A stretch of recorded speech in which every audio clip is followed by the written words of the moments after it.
Welcome to the Global Gaming Business Podcast. Today's podcast is sponsored by Pavilion Payments, which empowers gaming institutions to create an enhanced patron experience with a complete suite of integrated payment solutions that enable safe, secure, and trusted cash access at the cage, on the casino floor, or online. Learn more at pavilionpayments.com. I'm Roger Gros, the publisher of GGB, and this week we sit down with George Goldhoff, the president of Hard Rock Atlantic City, about how the property has performed over the last year and what he expects for the 2024 summer season. George Goldhoff was named president of Hard Rock Atlantic City in August 2023. He took over a property that was number 2 in gross gaming revenue in the city under the previous president, Joe Lupo, who is now running the Mirage in Las Vegas, soon to be the Hard Rock Las Vegas. Goldhoff was previously president of Hard Rock Cincinnati, and before that he spent 8 years in Canada running Pure Canadian Gaming, 8 small casinos in the middle of that country. He talks about the competitive nature of the business in Atlantic City and how he's blessed to have an attractive property and a great team behind him. He spoke with me in his office at the Hard Rock in April. George, it's great to see you. We met for the first time today, and I'm really happy to do this. I know you've had a really illustrious career up until now, but now you're in Atlantic City, which is a whole different ballgame. It's amazing, Roger. It's so great to be here. I've been here for 14 months now. And you're right, I've been a little bit of a casino gypsy. I've been in the casino business for about 26 years, and previous to that, hospitality and restaurants and hotel and that type of thing. Sure. But I started my career in '98 opening Bellagio with an amazing group of talented men and women. Yeah. You were working for Steve Wynn then, so... yeah, that's right. I was working for Steve, quite a visionary and absolutely, yeah. amazing team that he assembled, and it was just great to be a part of that. Sure. Some of the people excitement. that came out of that operation now, the giants of the industry, including yourself. So it's good to be able to get together with you. So give us a little background. I know you came from Hard Rock Cincinnati prior to coming here. Where did you work before that? Yeah, so I started for Hard Rock in Cincinnati. We purchased and we transacted and bought Hard Rock Cincinnati, which was a regional casino operators, and we rebranded that. So what an amazing way to jump into the brand and really learn about that. But prior to that, I was in Canada for 8.5 years, and I was I had a company called Pure Canadian Gaming, and it was an Onyx-owned company. Onyx is one of the oldest and most respected private equity firms in North America, and they had a small mid-market platform called On Cap, and they had made the investment, and so I came on directly after that, and I was there for 8.5 years. We had 4 casinos in Alberta, Calgary, Edmonton, and other places, and 3,000 slot machines, 120 table games. Wonderful experience that I had there. That's a great part of the world for sure. Yes. So here at Hard Rock, it was a former Trump Taj Mahal, and they went through a complete renovation. Some of my architect friends helped with that, Tom Sykes, with Soch, and it really turned into a completely new property. So how have you been able to welcome your guests back to the Hard Rock, even some of the former Trump Taj Mahal people? Yeah, well, I would start off by saying that I stand on the shoulders of those who came before me, and Jim Allen's vision for the Trump Taj Mahal, which he actually opened in '89 and '90, and was here thereafter as an executive. When he had the opportunity to invest, purchase, and then reimagine the Trump Taj Mahal. They did an absolutely amazing job.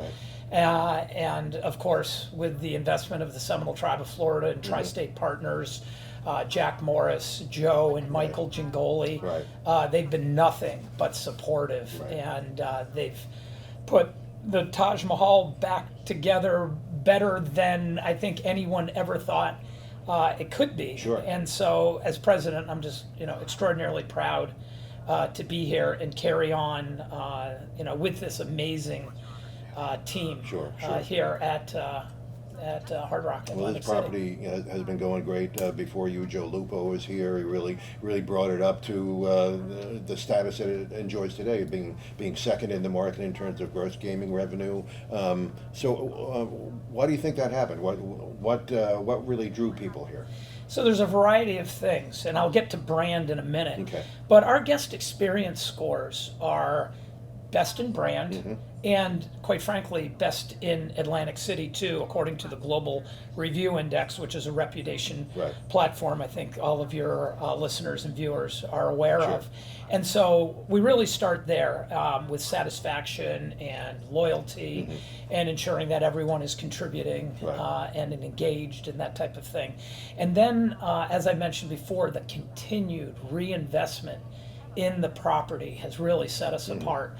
And just last year, we finished our 9 penthouse suites, which are brand new and absolutely amazing. They're breathtaking. They're on the 41st floor of one of the towers. And we also have purchased a private aircraft, which we have a helicopter. We got that in March of this year. And so we're really focusing on New York business and Philadelphia business.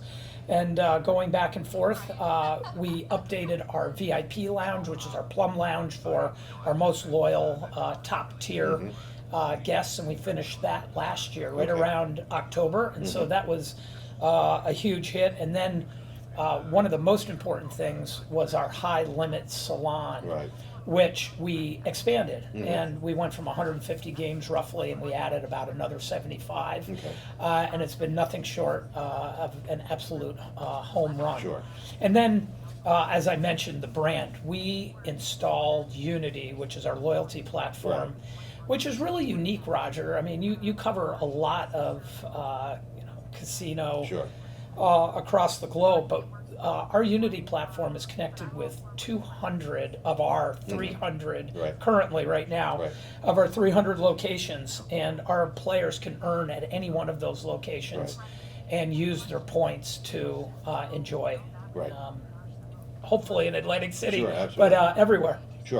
I was speaking with Jim Allen a couple of months ago, and he explained how difficult that process was because there are so many unique ways that Hard Rock is involved in some of these businesses. Some of them they're just branded, some of them you own and operate, some of them you operate for somebody else, and to really put that into one club was very difficult. And is that working here for you in Atlantic City right now? Yeah, it really is. Yeah, it's been fantastic. We've had a great support from our guests. They really like it, and we have such a strong base of our players that want to go to Florida. So now it's seamless, and all their points are portable, and they can go down there, earn here, play there, come up here in the summertime.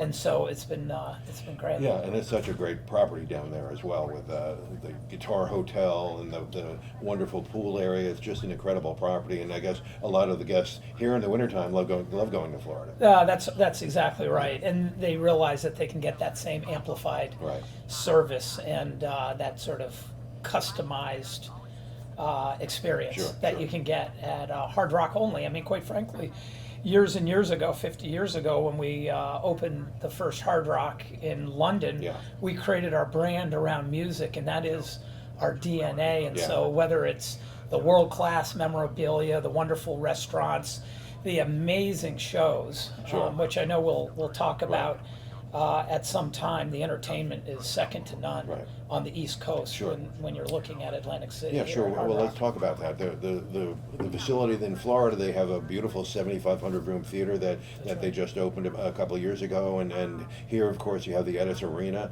which is renowned for a great place to stop here on any tour of the East Coast, and you really kept that up. Some of the names that have come through here just in the last year, and I know what you got coming up this summer. So how do you keep that level of entertainment that high? Well, it takes a lot of work. We have a fantastic entertainment group, whether it's the technical side or the marketing side. And quite frankly, it is Edis Arena, Roger, but it's also, we have Soundwaves, and Soundwaves is a really unique, intimate theater that seats 1,400. And then we have 3 I call vibe stages. We have one in the cafe, we have one in the lobby bar, and we have one in Council Oak. And on any one day of the week, Sure. and sometimes all three of those stages are energized, and so we have free entertainment for the public. Sure. And the lobby throughout. bar is to have live entertainment there most of the nights of the week, correct? 7 days a week. There we go. That's right. So You're absolutely so you right. can come to the Hard Rock and be entertained, free, and enjoy your games as well. Yeah, and then in Edis Arena, and I think I wrote down a couple of the big headliners that we have coming in, and we've announced most of them. One of them I will mention that we're going to announce probably this week, but we have Motley Crue, Kelly Clarkson, David Foster, and Catherine McPhee. We have Snoop Dogg. I saw that. We have Kesha. We have Miranda Lambert. And quite frankly, a whole lot more this summer. But we're going to announce, I think this week, that we're bringing in Hank Williams Jr. Right. Oh, wow. at the end of July. So that should be a lot of fun. Yeah, absolutely. And you can see from that, we cover every single genre. Yeah, right. I know hard rock was once known for rock and roll, and that is our roots, and we don't shy away from that. But we're, it's pop, it's hip hop, it's country, it's everything. Right.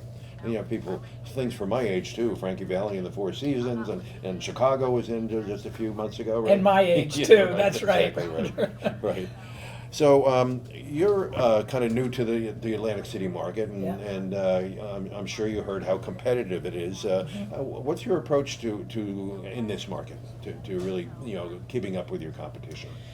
Well, it's legendary. There's no more competitive market than Atlantic City, and then you throw in the case, really the entire East Coast, Right. and it's probably going to get a bit more competitive when the downstate licenses are issued, whenever that happens. But Atlantic City is incredibly competitive, and it's really three areas. It's facility, it's marketing, and it's the guest experience.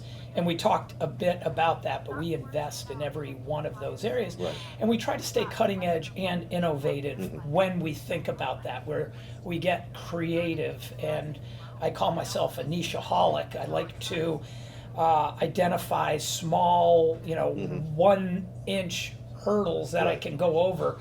I don't know in this market if there's any 16-foot pole vaults that we can do anymore. Yeah, right, exactly. As competitive as this market is, you're in this area known as North Beach now, and you've got 2 casinos on either side of you, resorts and Ocean, and they're both doing very well. How do you work together with them to promote this as a region?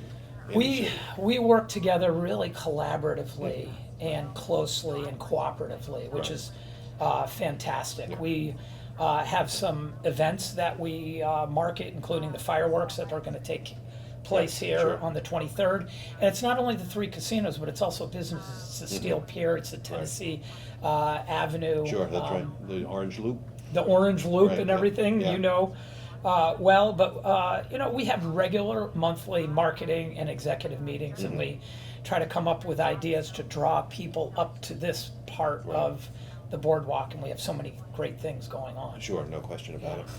So, for the past few years, there have been beach concerts in Atlantic City, drawing a lot of people to the city. Won't be any this year. The CRDA has kind of run out of money, I think, to fund those things. Where were you when it was coming here, and are you disappointed it's not coming, or are you kind of relieved that now you can do your own thing? Well, I will tell you that we're doing our own thing. We've always done our own thing, and our own thing is wonderful. And we just went over all of the entertainment. Look, it adds another layer of excitement to tourism and that type of thing in Atlantic City. So it would be nice to have them back. But quite frankly, we have so much entertainment. Our brand is wrapped around entertainment, and we do it so well here at Hard Rock that I don't think we're going to miss it. Yeah, okay, great. And you also announced the beach bar will be reopening in the next month or so. And I know we lost a lot of sand this winter. Right. Is there enough room for a beach bar down there? There is. Yeah, we studied the tide charts, and we have some. We have enough room, so the experience will be feet in the sand, chaise lounges, umbrellas, a cool, refreshing drink. It'll be as if it was in the previous years and that type of thing. Yeah, and that's such an attraction for people who come in the summertime, that's for sure. And if I could just mention too, we're reopening our terrace. I think the last time it was open was a couple of That's right, yeah. I don't know, a couple of years ago. Right. And another great experience, breathtaking views of Sure. the Atlantic Ocean and the Steel Pier. Outside, large bar. We're really dressing it up this Yeah. year. So it'll be an experience that is coming back. Yeah. And then one other too, we're reopening our nightclub and rebranding that. Okay. And that will be an indoor and outdoor experience. So plenty to do Yeah, outdoors in sounds the like it, yeah. warm, And that- sultry summer. And that was a very nice nightclub. I mean, it had a lot of ambiance to it. Correct. Yeah, no Yes. question. So the air show came on the verge of being canceled, but it was rescued. Are you looking forward to that? Absolutely. I mean, it adds so much, and it draws a lot of folks. Right. It drives tourism, and it's great to have. Now, we would love to have the air show and maybe a shoulder Sure. part of the season. Yeah. It's right in the middle of the season. Right. Brings a lot of people into the Yeah. city, so it's a fantastic event, and we're so happy to have it And again. it is in the middle of the week, which is a good thing. Very for good the summer. thing. So yeah, but if you had it on the weekend, say in October, that might even be better. I It guess. could be better. Yeah. Can you help us with that? Well, we'll work on that. Okay. I'll talk to my friends at the chamber. Thank you. So, we talked about how beautiful the building is and, all the great amenities you have, but of course you can't really deliver to your customers unless you have the service as well. And Hard Rock has such a unique culture. Obviously a lot of it comes from the Seminole tribe. How are you able to communicate that to your employees and also to the customers? So you touched on something. It starts at the top, and that's absolutely right. It's our owners, the Seminole Tribe of Florida, and Jim Allen, and the level starts very high. And then just quickly, I started at the company at a different location, but we always shared Right. information, and we shared guest service surveys and guest Sure. experience and net promoter scores and everything. And from day one, Atlantic City was always number one. Right. And I didn't understand it until I actually came here. The team members are uniquely special Right. and different. And I'm so proud, honestly, Sure. to be working with them. And not only that, but you ask how we get there. Our company was developed around a set of mottos, which are actually universal truths, Right. and there's 4 of them, and it's love, all, serve, all, take time to be kind, Right. all is one, and save the planet. And these are more relevant today than ever before, and it's so rewarding to see our team members embrace these, not only inside the building, but outside the building, Right. Yeah. in no the question. community, and how we support the community. Right.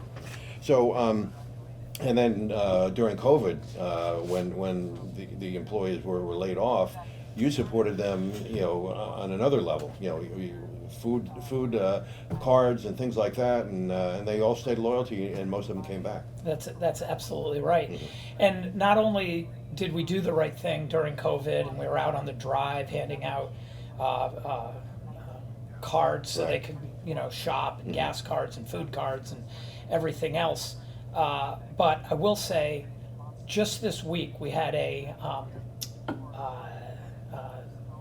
event where we were a hiring event and a job fair. Right. And 900 people showed up. Right. Yeah. 900. That's twice as many that has shown up in previous years. We are the employer of choice. Yeah. People recognize that, and they want to be here and they want to work here. Great.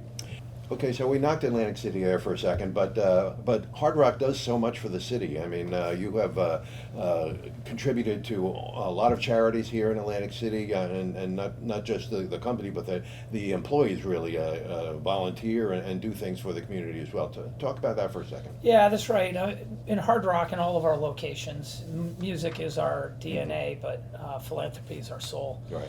And since opening in 2018, we've touched over 500 community organizations in and around Hard Rock Atlantic City, and that is including donating resources, team member hours, Right. fundraising for events, and really focusing on the homelessness issue Right. in Atlantic City, investing in education for our youth, addressing food insecurities, and there's a whole variety of other areas that we invest in, and we really want to shine a light this year, and we have so successfully in previous years on mental illness and mental health and wellness within our community. Okay. So we're really proud of our community efforts, and we're going to continue living up to our soul. Okay, great.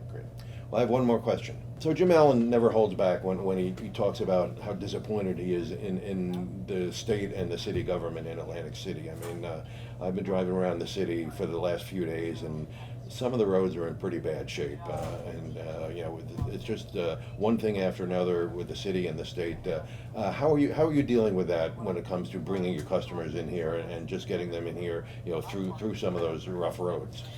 Yeah, well, I will say this. I was really pleased to see that we did have a road paved recently, Right. and restriped, and the lights synchronized. Yeah. So it's absolutely a start. We would like to be part of the solution, and that is what we do. It's Right. really a private-public partnership if we want to get anything done Sure. in Atlantic City. And so, it's about finding common ground, and, let's start with paving the roads, getting the sidewalks clean. Right. Let's work with our community partners and the clergy and the government, so we can, partner together and Right. cooperate and collaborate and get this done. I know at times it might seem like, from somebody like yourself who's been in Atlantic City for a long time, that there's been a lot of effort with maybe not quite as much progress as we would like to see. Right. And I'm committed Yeah. to assisting in all those areas. Okay, great. So the summer season is coming up. This is the busiest time of year for That's you, and you got to make your hay when the sun shines. So what do you have planned for this summer? Are you enthusiastic about what's going to happen here in Atlantic City? Yeah, it's absolutely amazing. My first summer was last year, Right. and we go from 50 miles an hour to 150 miles an Yeah. hour overnight. Right. And it's exciting, and like you said, we make hay when we can. Yeah, sure. And so we essentially have 90 days, Yeah. or maybe a little bit more. Mhm. So everything that we just talked about, all of the entertainment, the new food and beverage offerings. I'm not going to tell you about our marketing schedule or Right, anything, sure. but it is jam-packed. Yeah. It's exciting, and we have a lot of great events to bring folks in. Great. Well, it should be an exciting summer. I'm looking forward to it. I missed it last summer. I hope the weather's better this summer, though. I understand last summer it rained a lot of the Saturdays, so it'd be nice to have sunshine throughout the whole summer. It can only mean that that's what we're going to have, Roger. That's right. Great. Okay. Well, George, thanks for taking the time to sit down with us. We really enjoyed the conversation, and good luck, and maybe we can catch up after the summer and see how you did. That sounds great. Have a good day. Thank you. Thanks for joining us on the GGB podcast, sponsored by Pavilion Payments, the industry's leading cashless payment provider. To learn more about the topics discussed today and all the important issues in gaming, check out Global Gaming Business Magazine. For a free virtual copy of the magazine, subscribe at ggbmagazine.com. To stay current with the weekly news of the gaming industry, subscribe to ggbnews.com. Use the coupon code GGB180 for a free subscription. Don't miss a single episode of the GGB podcast. Subscribe on Amazon, Spotify, and Apple Podcasts today. So we'll see you next time on the GGB podcast.